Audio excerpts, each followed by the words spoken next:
Are you recording again? Yes. Okay. And black. There's black in it. They have black shoulders. What are you doing? Nothing. Don't worry about it. It's not hitting me as hard in the hyperfixation as I thought it would. I think Skylar Gisondo has shielded me from that, but we'll see. 2 hours later. He's not coming out. I got one of the Puppeteers autographs, and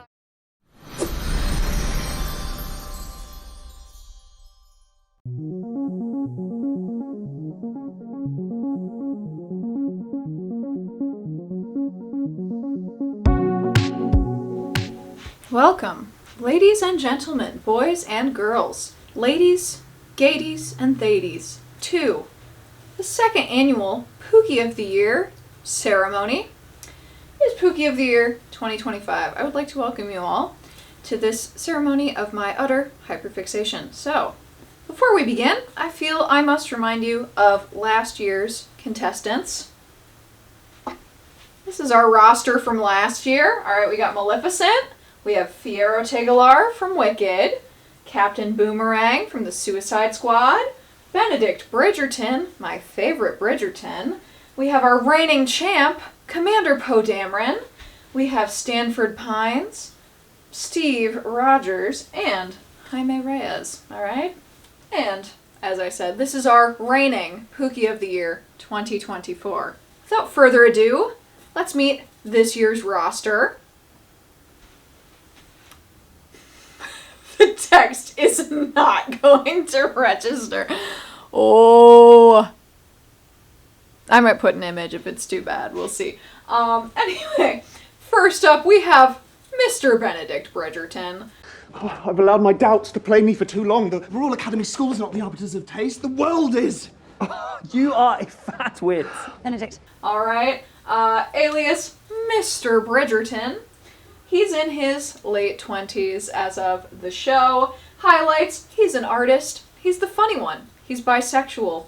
I said he's a well-dressed man, and I enjoy his suits. I like his fashion. I like the way he dresses. It's a thing. It's very nice on the eyes. His months this year as Pookie of the Month were January and October. Benedict was kind of sprinkled throughout the year because I was working on a writing project that was Bridgerton inspired, and so anytime I felt like I was out of my depth, I would just plug Bridgerton on and just watch that some more. So the white balance in this is also crazy. I look very orange right now, but there's nothing that can be done about it. So deeply sorry. Okay.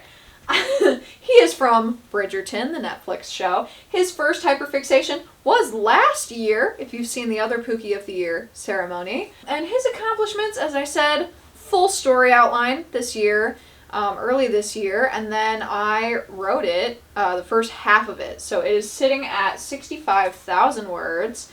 But that's pretty substantial writing. That took up most of my year. I did not have a very good writing year, but he was guiding most of that, alright? Next up, we have Mr. Milo Manheim. What are my initials? MJM. Just my first and last name. MM. Now look what happens. Yeah.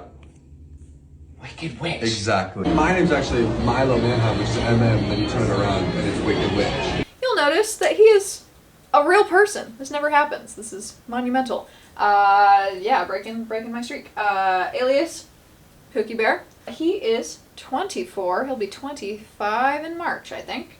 Highlights.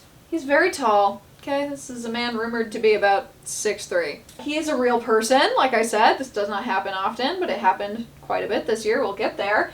He's a theater kid. He has golden retriever energy. He's a lover boy, and he is a Pisces. His months were February, March, and April. 1/4 of the year was spent hyperfixating on this silly little guy. His media, he had a lot of things come out this year. He was in Zombies. He's been in Zombies for a while, but Zombies 4 came out. He's in School Spirits. Next season is next month. Very exciting. He was in Little Shop of Horrors this year. I went to see him in New York. And he was also in Jesus Christ Superstar live in Hollywood at the Hollywood Bowl. He's done a lot of stuff this year. He's had a busy year. First hyperfixation, 2023. So I have seen all of the Zombies movies when they came out. I was never really into Zed. Love and respect. Never really had a crush on Zed. Him as Wally Clark really did alter the way my brain operates. So, yeah, School Spirits Season 1. I was watching it week to week. I love that show. But yeah, Wally Clark, 2023, his first time as Pookie of the Month. Accomplishments, okay? I got my entire friend group to watch School Spirits, which I think is an accomplishment in and of itself. We are never all on the same page, but pretty much everyone in that group watched that show because of me. So I would say that that is a pretty big accomplishment. I went to see Little Shop of Horrors in New York. It was only my second time ever going there, but did a quick little 3-day trip to go see the show. It was wonderful. The puppets were fantastic. Milo was also very good, but I love puppets. So it was a very cool show for me to see. And I saw him with my actual eyeballs, and he stuck his tongue out at me. So, not to flex or anything. Next up, we have Bob Reynolds. I'm Bob. Who are you? I'm Bob. I told you. Yeah, Bob. He is the Sentry. He is 30-something. I don't know. We don't really know how old Bob is. He could be late 20s, but I'd said 30-something because Lewis Pullman is 32. Highlights. He is sweet but complex. He's a rage baiter. He's literally the most powerful dude in the MCU. I would like the Russo brothers to remember this going into Avengers Doomsday. I would like you to remember that he's invincible, and people tried to kill him a lot, and it didn't work out for them, okay? So just maybe remember that going into Doomsday. I'm afraid they're going to crush him like a soda can just to show you how powerful Doom is. I hope this doesn't age well. He has a tragic backstory, and he becomes part of a found family, which is a trope that is very near and dear to my heart.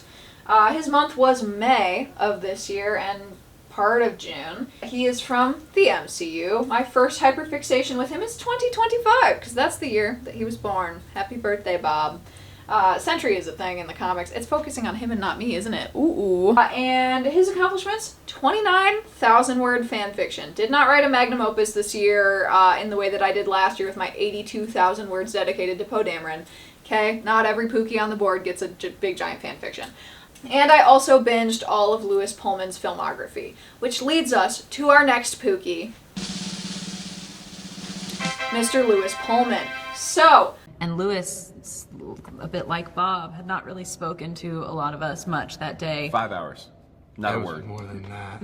Yeah. Why are we so quiet? Very shy. I was trying out some method techniques. No, I think I was just shy. I think this is very interesting. The evolution of hyperfixating on a character rolling into hyperfixating on the man who plays him. I think they were two very different phases, in my mind anyway. So Lewis does get a separate listing.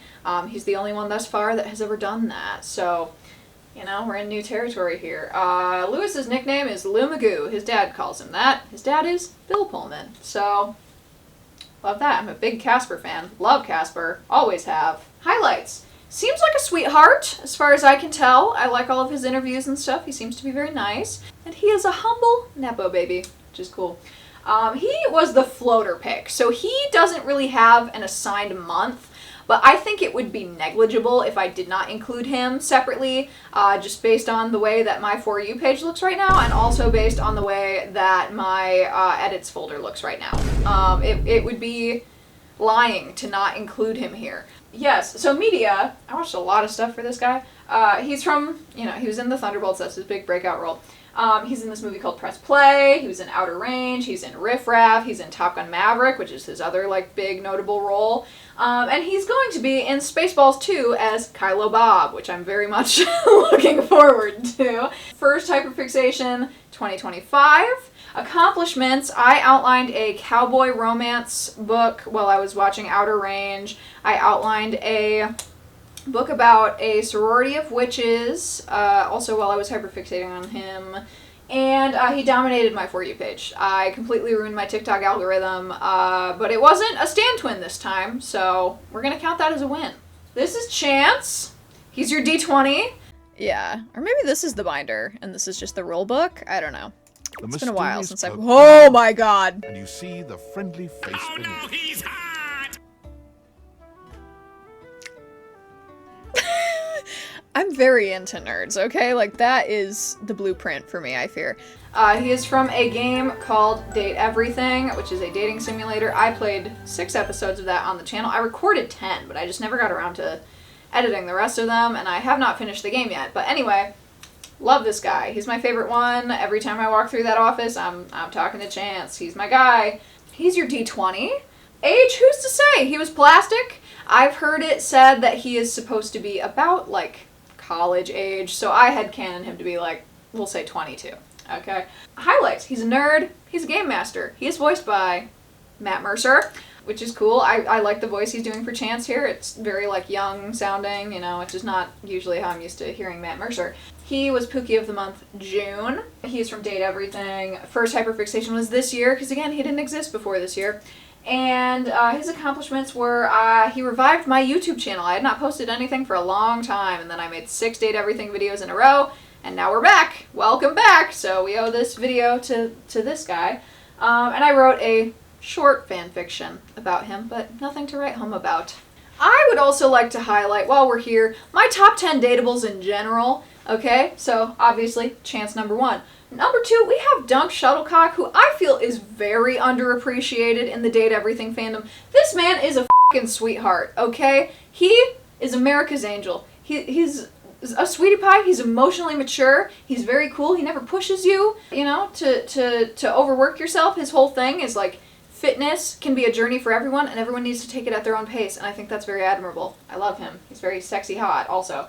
We have Bodie, number 3. He is the time capsule in your basement. I think he's really radical. I think he's bodacious. I think he's super funny. I love him. I love the way he's written. Yeah, I can't say the other bit because it's spoilers for his route, but I love him so much. I don't see many people talk about him. Next we have Mateo Manta. He is your blanket.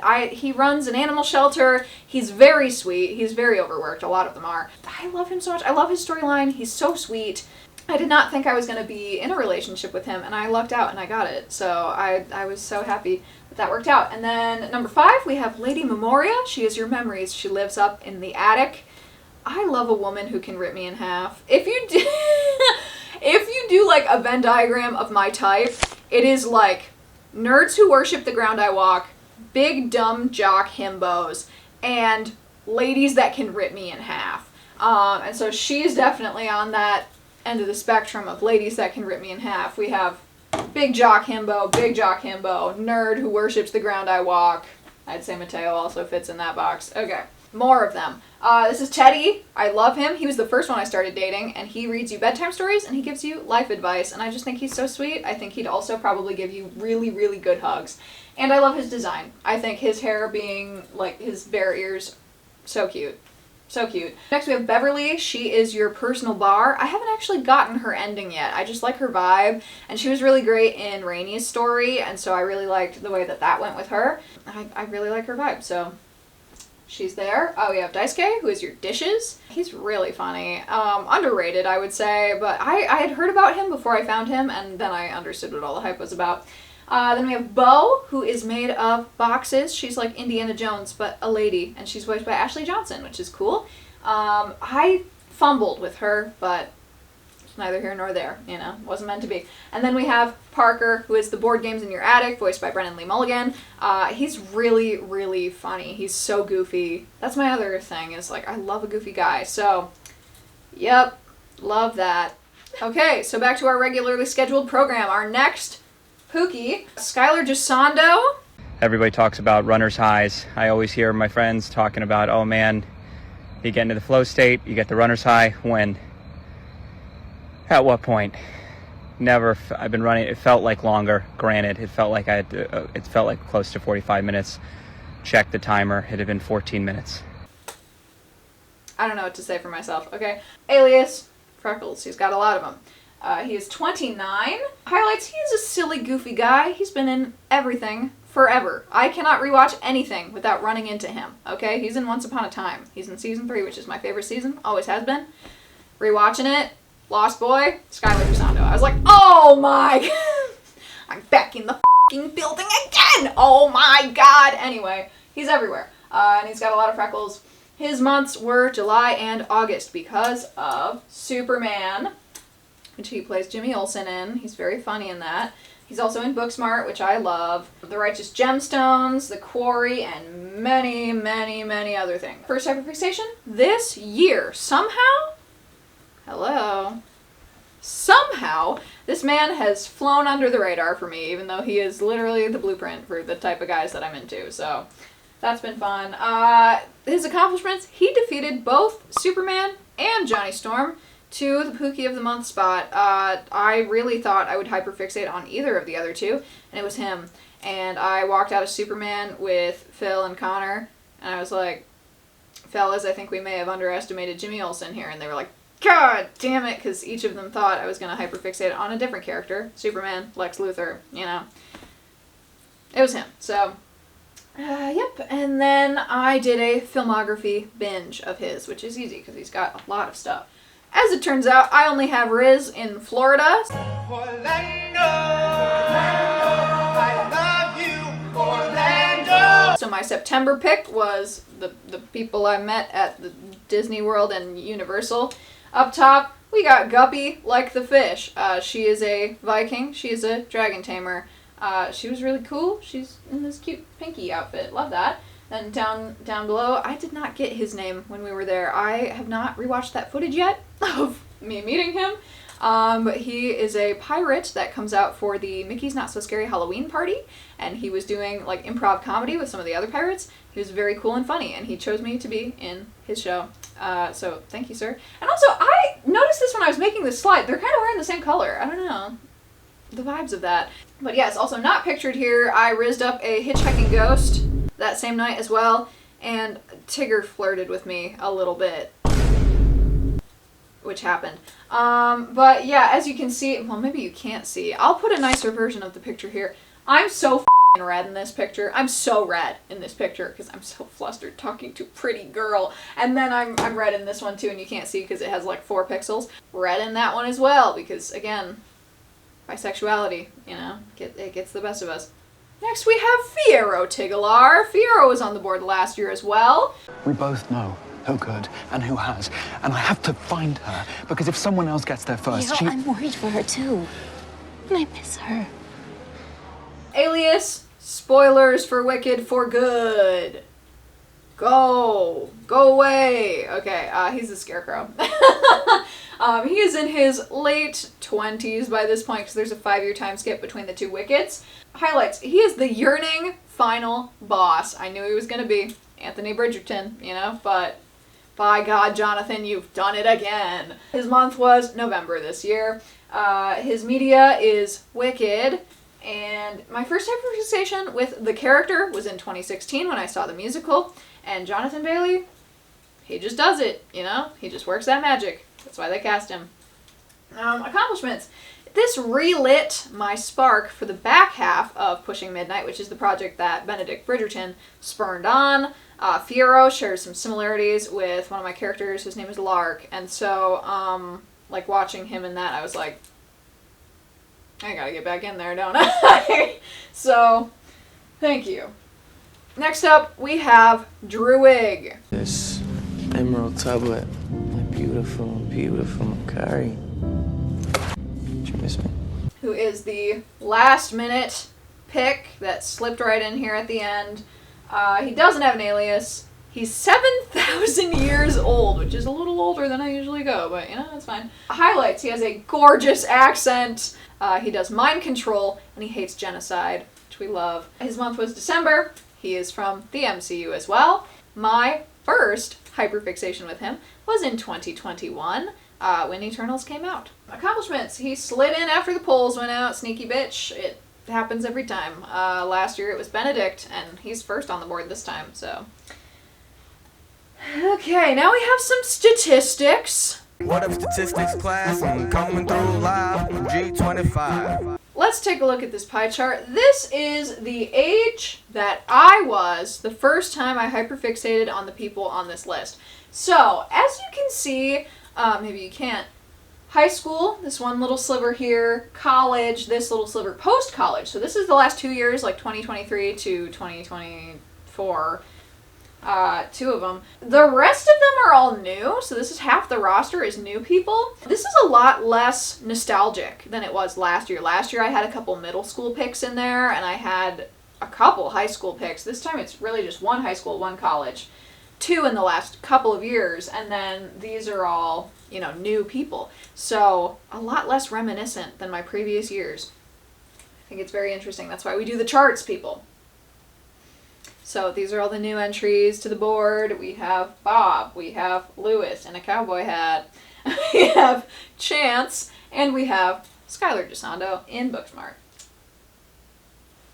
Okay, so this is character age. This is the age of the characters that I'm hyperfixating on. We have younger than 25 is 2 of them. That would be Milo and Chance. Like I said, Milo turns 25 like 3 months from now, so he'll be in this category soon. This is 25 to 30. This is the sweet spot. This is where I'm at. Majority of the board here, which I think is very interesting. We have 30 plus. There's 2 in there. And then we have Immortal. Druid. So how that breaks down is something like this. Oh, you can barely see it. So I'm this teal line here in the middle. Benedict is a little older than me. Milo is a little younger than me. Bob and Lewis are both the same age, we would assume, older than me. Chance, a little bit younger than me, because like I said, he's supposed to be like 22 or so, but he's made of plastic, so take that with a grain of salt. Then we have Skylar, who's 29, Fierro, a little bit below there. Again, no exact age here. And then Druid, who I tried to set at 7,000. He's set at 50 now, and it broke the chart. So I just put him at 50, and you're going to have to imagine the rest. Okay, we have fandom. This is where all the characters are from. So Marvel is 2 Pookies, Druid and Bob. We have Fierro from Wicked. We have 1 character from a video game. This is Chance. We have 1 from Netflix. Oh, I forgot. This is the text from last year because I used the same presentation last year. Anywho, 1 from Netflix. That would be Mr. Benedict Bridgerton.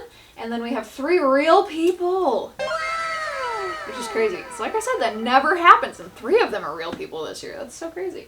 Okay, so now we have to get into real life impact. How did the Pookies impact me in my real life day to day? Updates from last year's real life stuff. Okay, so like I said, the book that I was only working on last year, not even an outline, just like notes, like just raw planning. For that, last year when I was doing the presentation, is now sitting at 65,000 words, which I think is quite an improvement. I like that. Everything else, I haven't really made any big progress on the other projects that I talked about, but they're all ready. You know, when I'm ready to get to them, they're ready to be written, they're outlined, they're ready to go. So, fanfic endeavors this year. I wrote 29,000 words about Bob. It's a cute book. I think it was really fun. It helped me work through something that I just needed to get through, and I like the vibes of it a lot, so I stand by that one. That one was fun. 1 very short fic about Chance. It was 14,000 words, and then we have 6,000 words about Jimmy Olsen, as played by Skylar Gisando, because again, there was like no fanfic, and I needed to put some out into the world for the people. We're all about serving the people here. Next up, we have original works that have been spurned on by all of this, right? Lewis Pullman inspired 2 projects. The Cowboy Witch romance book that I'm working on, and the one about witches in a sorority, which also I would say like Skylar Gisando feeds into that one a little bit, because I picture one of my characters as him a little bit. It has very him vibes. So I think it's kind of both of them like holding hands on this one, working together in my noggin. Then we have Milo Mannheim, who we're going to attribute a college ghosts project that I've been working on for a couple years now. It's a sequel to the thing that I'm working on right now, but every time School Spirits rolls around, I get more ideas for this project, just because like the world building in that show is so good, and it just makes me want to write something with vibes like that, which is just how the writing process works. You write things based on the things that you love. That's just part of the process. So, next one. So, crafts I made this year because of hyperfixations. This is my son Jeremy. Okay, look at him. He's beautiful. There's also a Jeremy 2. He's not pictured here, but he's a puppet. He's like this, but it's just the head, and then it goes down the arm a little bit, and he's a puppet version of that. So yeah, those are my sons. I made both of them this year. Media consumed. This is not a category I had included last year, but I think it's important that the people at home, because my friends all know this, but the people at home need to know how deep I get into these Pookie holes, okay? So we're going to go over all the things that I watched. There are some rules I need to lay down. So these are not things that I have seen before. So like Booksmart, for example, I've already seen that movie. I already liked that movie before. So we're not including things that I had already watched. This is not including the media that I discovered them from. So in this case, it would be like Superman, even though I knew of Skylar a long time ago. Superman was the one that clicked that hyperfixation on. We're not counting Superman. For Lewis, Thunderbolts was the movie that clicked that hyperfixation on. We're not including that. But everything I watched because of the hyperfixation I was already in, that's all on this list. Things that, media that I sought out for the first time because of a hyperfixation. Okay? Things I would not have watched otherwise also. So, for example, Zombies 4 is not on this list because I had already seen the rest of the series and I was going to watch that anyway. So, this is other things than that. Alright, let's go. First up, we have TV shows. So these are like bigger commitments because it's longer media. We have Outer Range, which was 2 seasons. This was for Lewis Pullman. It is a sci-fi cowboy show. Next up, we have The Righteous Gemstones, which is 4 seasons. It is a comedy, zany comedy about corrupt megachurch families. It's very funny. Next we have Zombies, the reanimated series, which I'm going to be so honest with you, I only watched like half of. I think it's very fun. I think the writing is very fun. It's like kind of not canon, but they got all the original cast back to voice the characters, which is very important to me in media that is based on like movies. Like I like when all the original people come back, or if they have like a really good voice double, that's also fine. But I watched half of that show. I had a good time. Then we have Doogie Kamealoha, which I liked. This one's 2 seasons. Milo was only in the last season. I liked the way it ended. Spoilers for Doogie. Glad she didn't pick either of them because they were both not good for her. She needs to focus on herself. She needs to thrive in her own light, and I'm so happy she's doing that. Next up, we have movies. A lot more in this category because they're shorter. This is a one-night commitment. We have Press Play, which I really loved. It is a like time travel romance movie, but it's very sad and bittersweet. We have Salem's Lot, which is vampires based on the Stephen King book. It was fine. I thought it did some really cool stuff with vampire stuff. The imagery I thought was really cool, but people who are fans of Salem's Lot apparently did not like this one very much. So, take that with a grain of salt. We have Feast of the Seven Fishes, which I watched for Skylar Gisondo. Oh, sorry. I watched this for Lewis, this for Lewis, this for Skylar. Christmas movie. It's got kind of Christmas story vibes where it's like a comedy, but it's like almost a dramedy. I enjoyed it. I thought it was good. About like a big Italian family celebrating the Feast of Seven Fishes. Yep, and then Top Gun Maverick, which I watched for Lewis Pullman. Sorry, Connor, cover your ears. Did not like this one very much, just because it's very like male wish fulfillment fantasy. It's so f***ing shallow. I had read fanfics before watching this movie, and people like inferred a lot about the characters, things that make sense, right? That Bob Floyd, who we're going to talk about here. When did you get in? Oh, I've been here the whole time. That he's like from Iowa, that he's really into Star Wars, that he collects model planes. None of that's canon. None of that's in the movie. They don't write anything about Bob other than that he's Bob. What do they call you? Bob? No, your call sign. Bob. There's a little bit, like, in the movie itself, like, shown to us, he doesn't drink, he, like, turns a beer away, blink and you'll miss it moment. He eats peanuts out of a cup one time. He's a cutie pie, I know that, that's canon. But yeah, the girls on Tumblr are, like, writing novels about this movie and inferring so much about the characters. They're doing all the heavy lifting that those Hollywood people are afraid to, so good on you, Tumblr girls. Thank you for some beautiful fanfics. But yeah, the media itself I felt was very shallow in comparison, which is crazy. But I like Bob, and I had a good time watching it because I watched it with friends, so we had fun. But it's not something I would watch again unless I'm really in the Lewis Pullman hole. So, Anyway, Bad Times at the El Royale, which I watched with my friend Taylor. It is a drama. It's very good, very tense. Lots of good actors in it. Cynthia Erivo's in this one.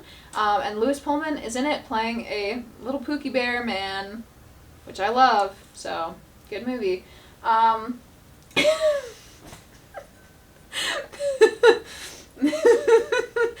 Journey to Bethlehem. This is a musical about the birth of Christ. I grew up Christian. I think if I was still Christian and I had watched it like when I went to Lutheran school, I would have had a good time with it. It's campier than I thought it was going to be. But the music is good. This is where that meme comes from, where the two characters will, from very different pieces of media, will be holding hands. Your hand in mine. That's from that. So, yeah. Also the something about this girl makes me believe her. That one is also from that movie. So 2 memes spurned by that one. I had a good time. I have no complaints about this movie, but it's a little silly to me. Anyway, next we have Thanksgiving, which I also watched for Milo Manheim. I didn't watch a lot of it because it was very, very, very gory, and I don't do horror movies. It traumatized my mom a little bit. She still talks about this one, and she's like, oh, Thanksgiving. She did not like it. It was fine. Milo was barely in it. Anyway, I have The Line, which I watched for Louis Pullman. He's in about 5 minutes of this movie. It's about evil frat boys. Next we have The Binge, which I watched. It's a Hulu movie. It's like The Purge, but if all drugs and alcohol were illegal. I watched this one for Skylar DeSando. And then we have Riff Raff, which I watched for Louis Pullman. He looks very beautiful, yummy in this movie. He's playing a guy named Rocco. It is a, like, mafia drama, but it's pretty goofy, I would say. So I had a good time watching that. I enjoyed the way it was written. Broadway shows I watched. I literally drove through like 4 states to go see him. Okay? It was good though. It was really good. Look at him in that little flower costume. That's cute.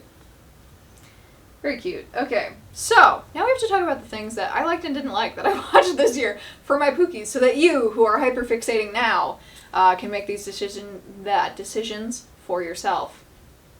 The worst Pookie watch, The Line. Like I said, Louis is in like 10 minutes of this. He's very yummy in all 10 of those minutes. He's doing a very fun accent. I like when he does a southern accent. It's about evil frat boys. It was, pretty disheartening to watch. I did not have a good time with it. I think it's like one of those things that's like important, or it like feels important, because it's like talking about something that gets so overlooked, and that's the problem. But it is very like disheartening. It's about like hazing pranks and stuff like that, and how deadly and horrible they are, and how they get overlooked because frat boys are rich, privileged white boys. So, yep, all of their sins are forgiven.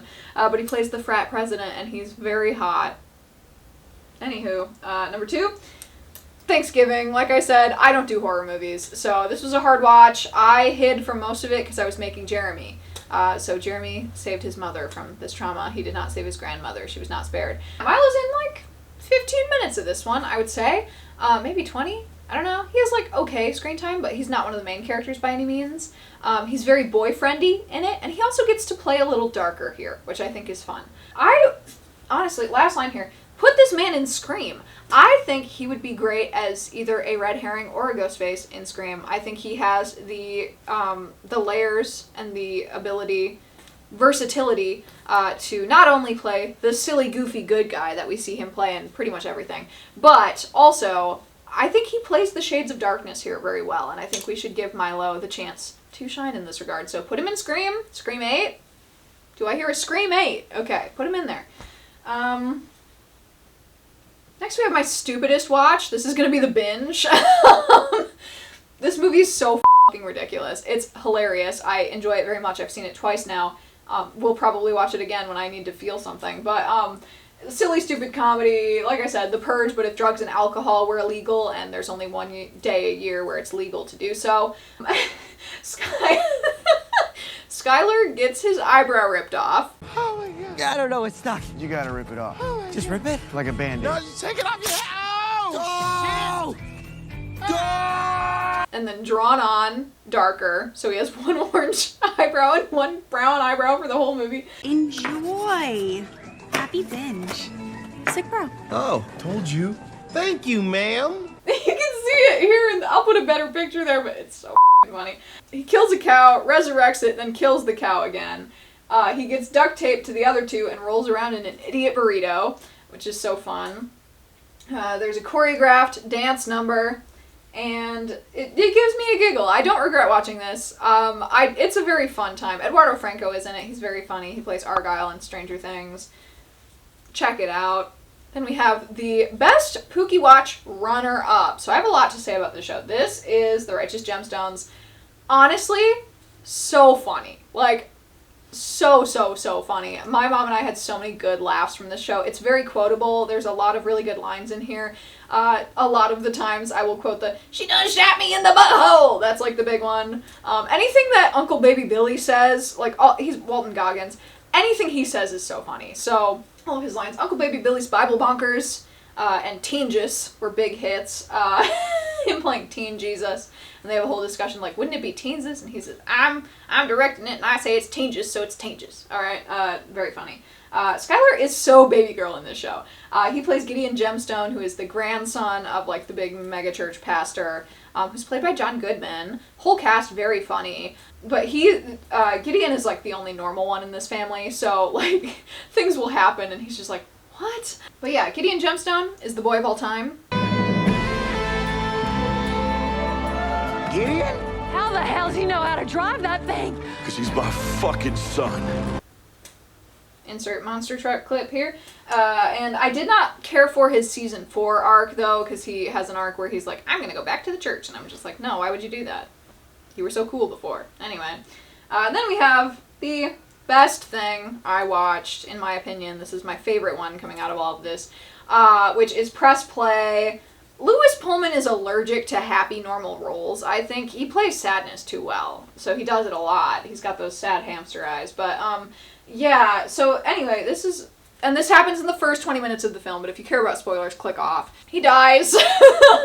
Gets creamed by a car. And so the premise is that his girlfriend has a mixtape that they made together, and every time she listens to one of the songs on the mixtape, she goes back in time to the first time they heard it together. And so in doing so, she has the chance to change time, rewrite what happened to him, and try to save him. And it's just so beautifully bittersweet. It asks a lot of questions about how, like, things are fated to happen, because, like, she'll change it and then he'll still die, but in a different way. And so then she's like, no, don't do that now, do this other thing. And then he still dies anyway. And it's about her, like, you know, coming to grips with, like, this loss, and, like, is it better to have loved him and lost him than it would have been to not love him at all? And I cried buckets the first time I watched this movie. Like, it's so good. It has a really good soundtrack because, like I said, it's based on a mixtape. So, like, lots of good, like, indie songs here. And I honestly, like, I think about this movie once a week minimum. Like, it just breaks my heart every time I think about it. It's so good. Like, the ending scene, like, am I gonna tear up while I'm talking about it right now? Don't be a crybaby. Come on. We can do this. But no, it's so good. So, if you liked Lewis Pullman in Thunderbolts, please go give this movie a try. It's very good. I have not watched Lessons in Chemistry because that one's an Apple Plus original and I don't have Apple TV, so I'm safe from that, but I know that one's sad too. I would like to give a moment of silence for our fallen tributes this year.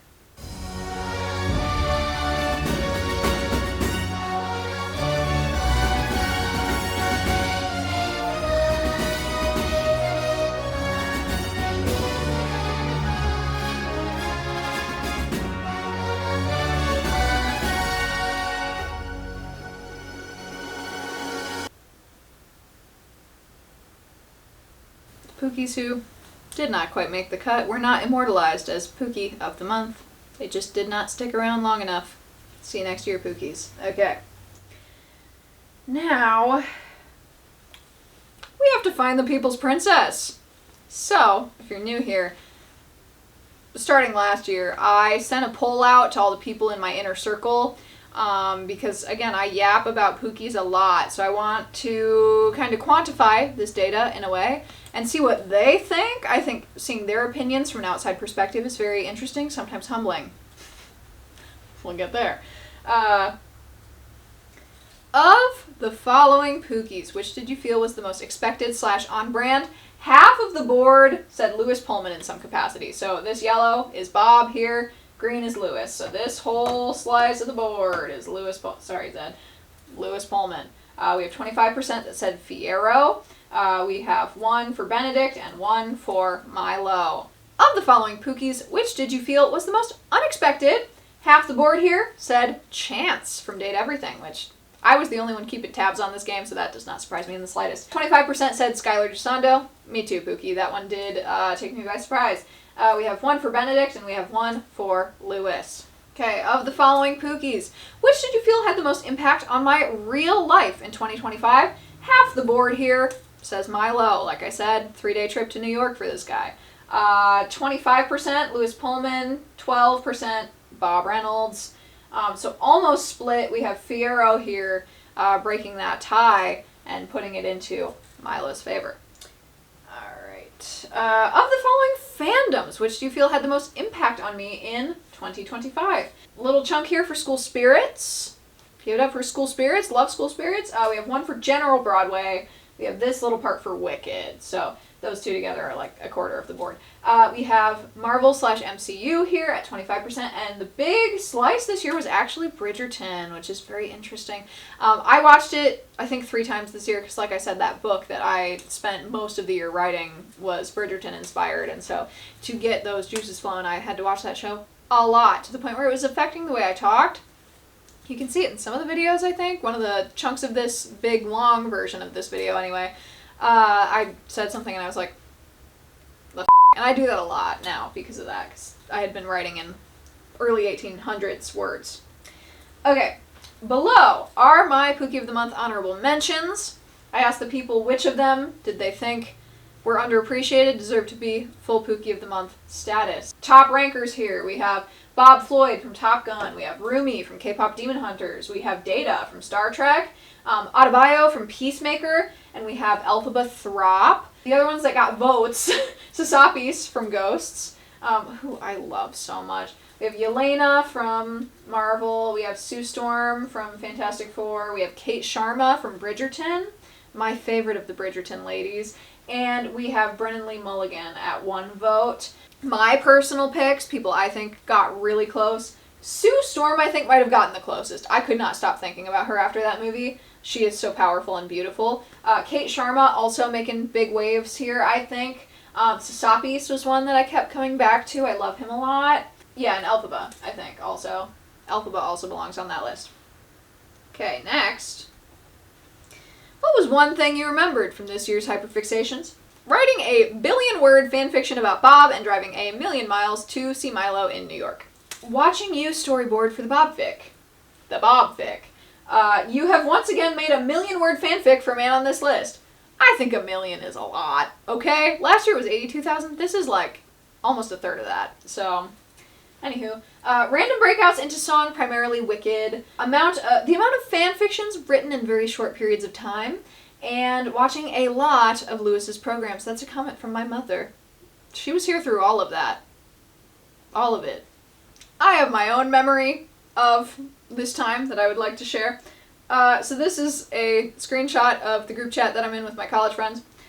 We have a message here from the movie Turtle. Skylar Gisondo. While everyone was ogling David Cornsweet's Superman in the new superhero flick, we couldn't help but crush on Jimmy Olsen. I mean, that goofy smile, played by this 29-year-old Booksmart alum. And this...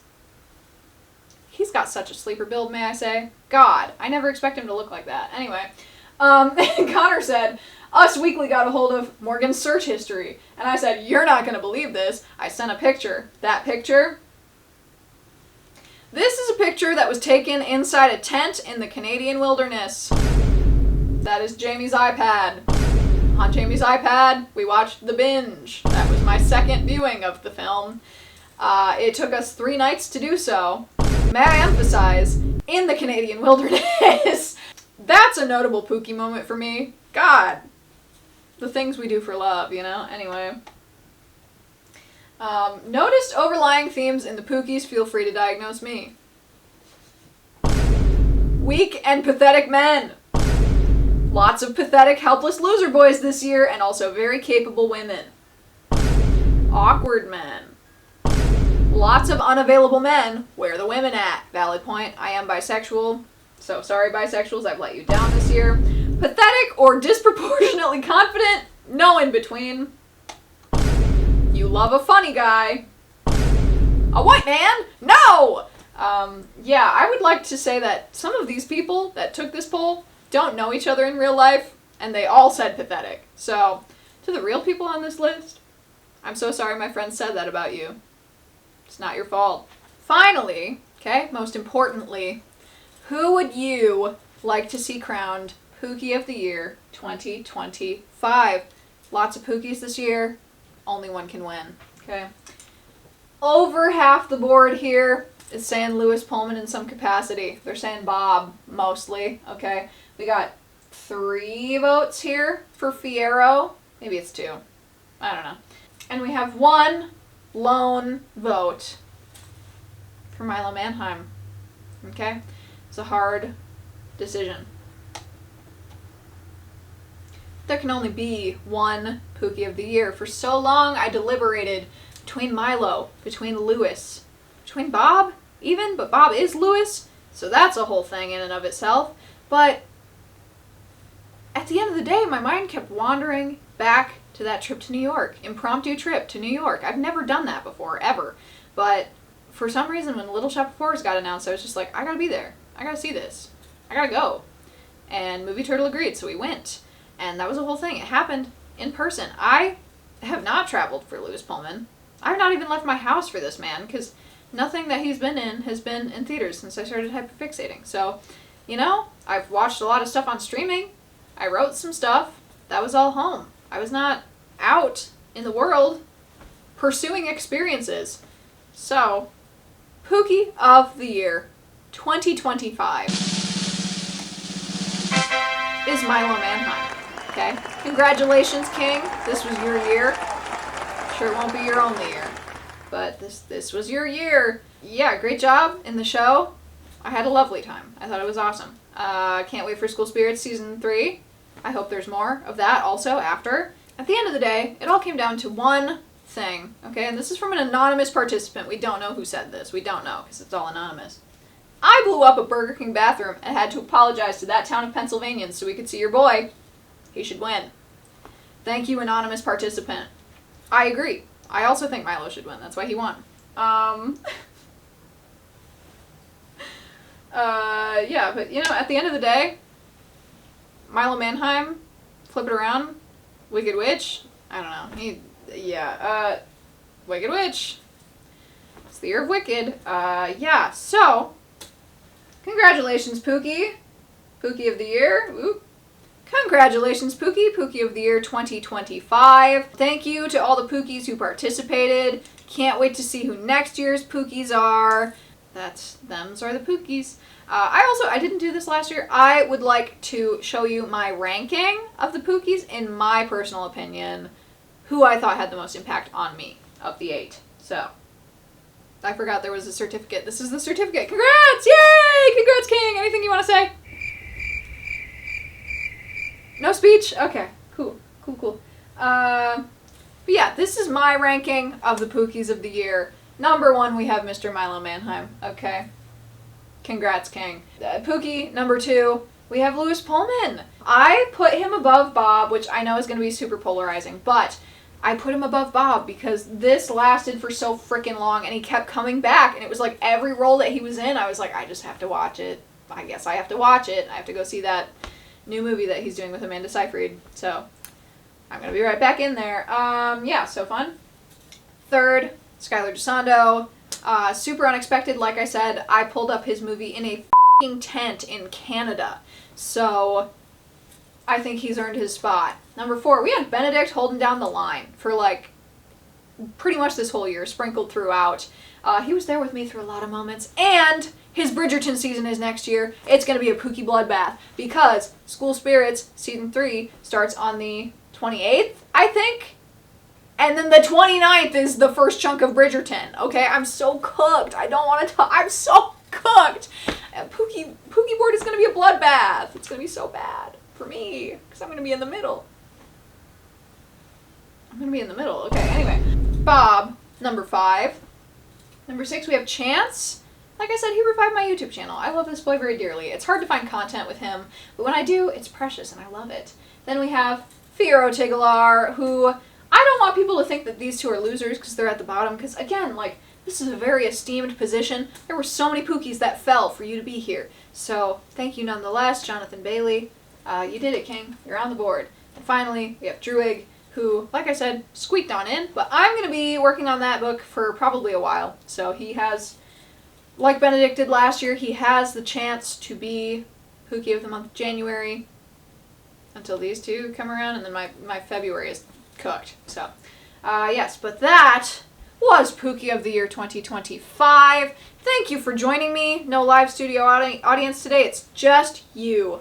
Thanks to viewers like you. So, yeah, who were your Pookies of the Year 2025? Let me know all of that in the comments down below. Anyone you expected? Anyone you didn't expect?